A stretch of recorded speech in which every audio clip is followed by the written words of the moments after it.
What is the difference between a recession and a housing crisis? So check this. Not only buyers and sellers, but even other people in my profession are asking me what I think about the impending recession. Let's take a look at the facts. Two things to note. One, we are in the longest economic recovery in American history. Two, what ends a recovery is an economic slowdown. That's something that's very healthy for the economy, actually. So let's talk definitions. The definition of a recession is an economic slowdown for 2 consecutive quarters in a row that GDP slips. I want to repeat that. The definition of a recession is an economic slowdown for 2 consecutive quarters in a row in which GDP slips. The definition is not a housing crisis. So the point of this video is to destroy the myths of what we are hearing about the recession. Most Americans are still shaken up by what happened in 2008, and I'm glad to share that that is not what we are looking at in 2020, especially in Austin. We started to hear about the word recession this fall, and we're going to hear more and more about it in every headline until Election Day. So let's take a look at the last 5 recessions, what happened, and what is very likely to happen. In 2008, experts predicted the recession. You know what the number 1 trigger was? Housing. The number 2 trigger? A melting mortgage crisis. Now, in 2020, we are likely headed towards a recession, but not a housing crisis. The same expert who predicted 2008 has predicted the triggers of the coming recession.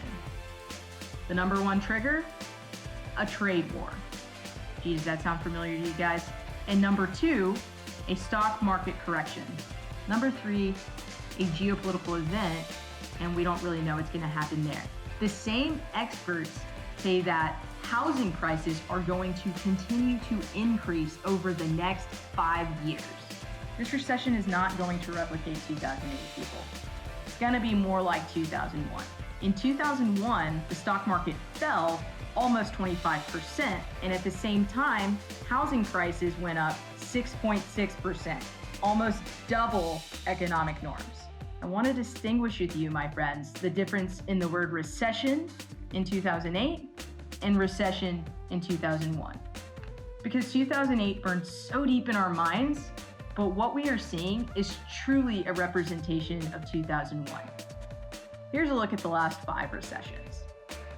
Obviously, there's the last one that was a housing crisis and a mortgage crisis. Prices dropped dramatically, but in the last 5 recessions, 3 out of those 5, housing prices went up during the recession. The one other recession that prices fell, they actually fell less than 2%, so very minimal. 2 of the 3 recessions where we saw an increase in housing prices, they went up higher than normal appreciation. Why is this?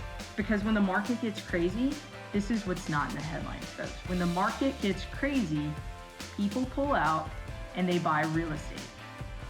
So if you're afraid right now, you are afraid of the wrong thing. This is not my job. This is not my responsibility. But I feel that it is my moral imperative to get correct information out to you guys.